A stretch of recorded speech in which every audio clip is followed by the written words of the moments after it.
Claude Opus 4.7 just dropped, and in this video, I will be showing you 5 cases for finance and FP&A. Stay until the end, because in here, we will be developing dashboards, Monte Carlo simulations, three-way models in Excel, and revenue recognition engines.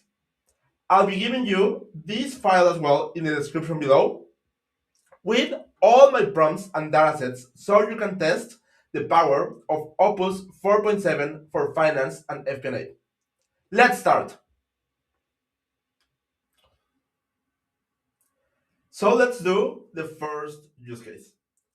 So in this Excel, you will be getting it, and basically in here, we're going to be copying the prompt.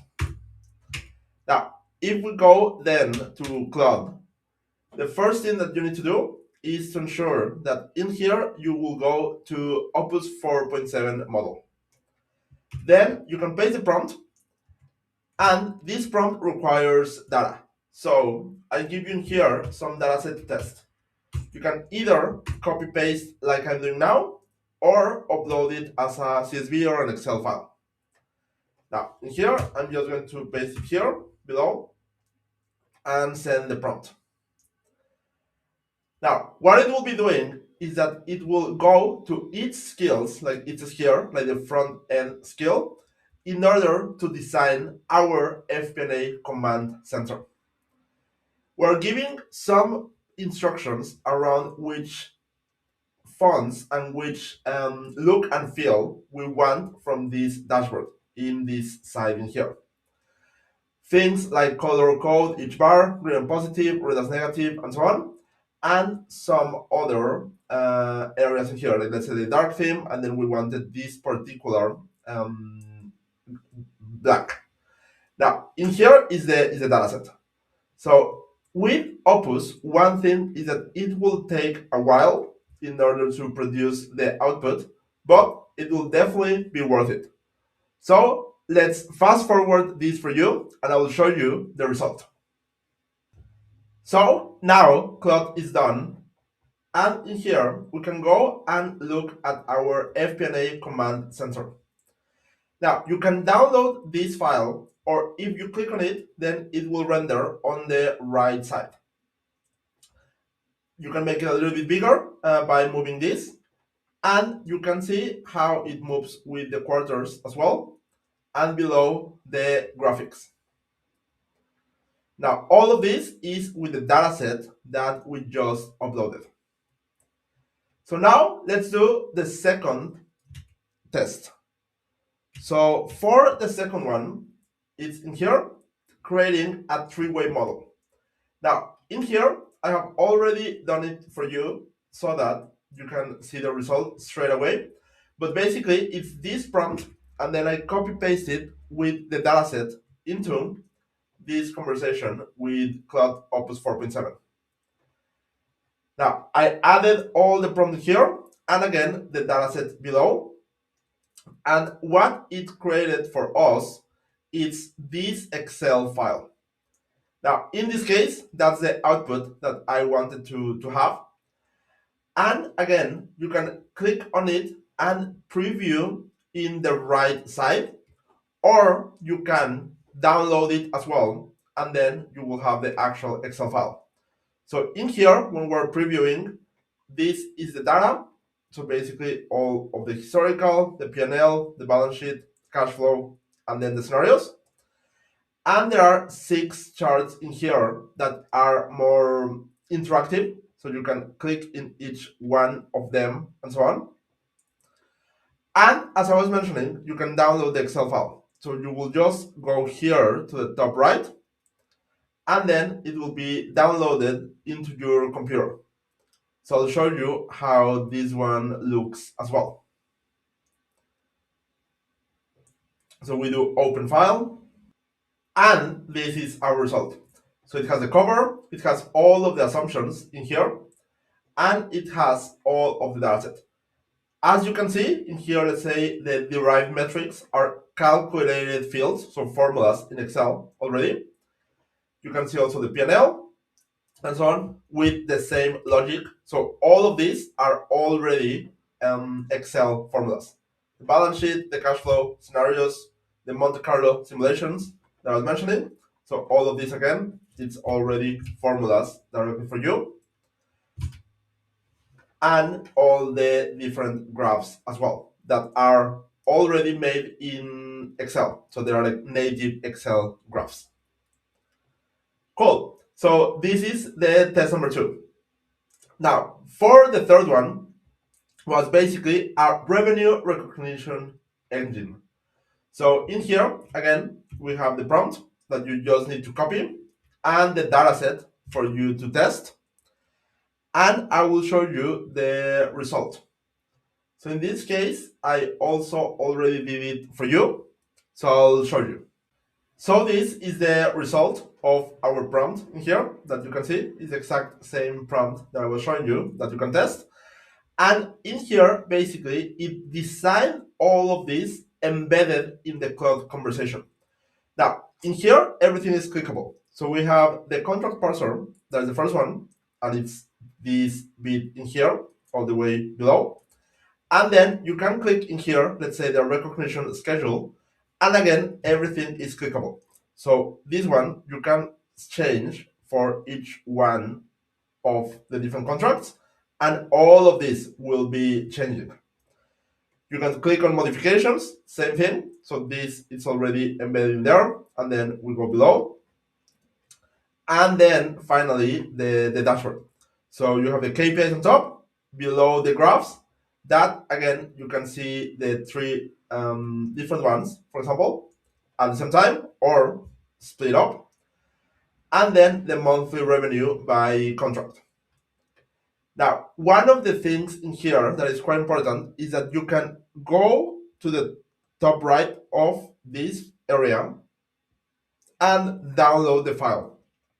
Now, if you download the file, then it will be downloaded as an HTML file. What exactly does it mean? So it will go to your downloads as usual, and then the best way to open it and the easiest way is to open in your browser. Now, as you can see, this data set is the same. It's also clickable, but it looks different. Now, the main difference on that is that Claude in here, it's using a different. Now, in case that you want to have the HTML file looking better, then the main thing is to ask it to either create a mini app or an artifact. Now, what it will do is it will create another HTML file, that is this one, and when you download it, then it's basically this is the old one, and then this is the new one. So you can see the difference between both of them. With this one, again, all of the numbers will be the same, but then the look and feel will be way better. Still, this one is a downloadable HTML file. And here we have the dashboard that I was showing you before. So this is the next use case. So we're going to be doing a reconciliation application. So again, we copy the prompt in here from there, and then we will go to Claude, new chat, and we ensure that we have 4.7 enabled there, paste the prompt, and then we go, and again, you can use this either by copy pasting or adding it into an Excel file. If you decide to do the Excel file, then you just need to do the plus sign in here and then add files. But let's add it there. And I will be sending the prompt and fast forwarding so that you can see the result. So Claude is done with our mini app, and then you can see in the right the bank reconciliation ledger. So again, all of this is already embedded in the little mini app. And what you can do is either download the report here or go there and then again download or publish artifact. Now this one is quite powerful because when you click on it, then you can publish and copy the link. One important thing in here is that if you're adding sensitive data, do not do it in not enterprise account, because this will be accessible to anyone in the internet. That's one of the reasons that I'm giving you all of the datasets, so you can test this with the dataset that I give you, because it's just synthetic data. So I do this publish and copy link. I do copy, and then I basically, if I go to another browser tab, I'll just add the link in here, the public link, and either me or any one of you can go to the same link, and you will be looking at the same thing that I was showing before. Another very good capability is that these artifacts, basically, if you open it, then you can customize it. So like if you click here as you receive this link, then you would open a new conversation with Claude that will already have embedded what I asked. So basically already the artifact, but then you can customize it. So like if you want another look and feel or a different data set and so on, as it says here, you can change the topic, update the style, make it personal, share your vision, anything. So again, do not share this with your own data, but with this test data, you can test it. Great. Now, what is the last use case? So let's go here, and then we have this Monte Carlo simulator. Now, in here, again, I'll give you all the prompt, the dataset, but I already did it for you, so we can have a look straight away. So in this Monte Carlo simulator, one of the main things that I want to show you is the scenario modeling capabilities. So we go below, again, clicking here so that it opens in the right side. I'll make it a little bit bigger. And one of the things I really like about this is that either you can move any one of these ones, and then as you see, every time that we move any assumption controls, then all of this chart changes. And that changes like automatically for us. So this is very powerful when you are showcasing to your stakeholders, to leadership teams, and so on, how your forecast will be changing if there's an assumption that it's changed as well. Below, again, you have a couple of other charts in there and a table, a methodology note in there as well. And again, one of the cool things about this is that we can go to right, publish artifact. So again, it will be the same link as I was mentioning, and then you can customize it as well. Now, I have a small bonus for you as well. So everything that we have been doing, it's just in Claude. But one of the main things that I have shown you in my channel is that you can use AI to get Python code to do a lot of automations, a lot of simulations, a lot of data analytics for finance and FP&A.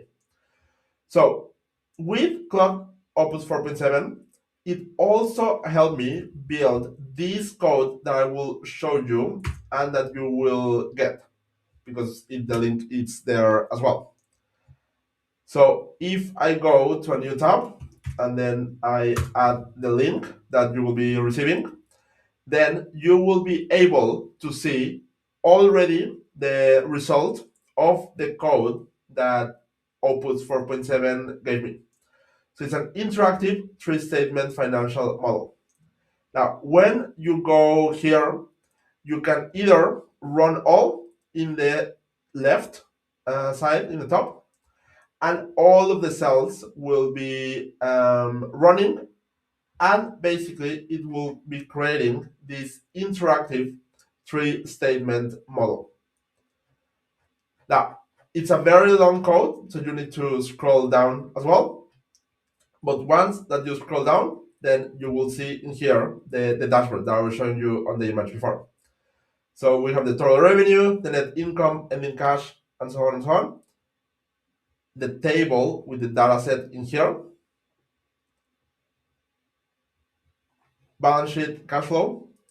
And then if we scroll down in here, this is basically another B code with the second version of the dashboard, where we can preset some base case, bull case, bear case, and so on. Preset if we want to show all the statements, just one, like income statement, balance sheet, and so on. And again, modify different assumptions there. Now, all the charts will be below in there as well, and some advanced forecast capabilities as well to render this chart. So as I was mentioning, this code was built by Opus 4.7, and then for you, you will have the link in the guide that I am sharing with you.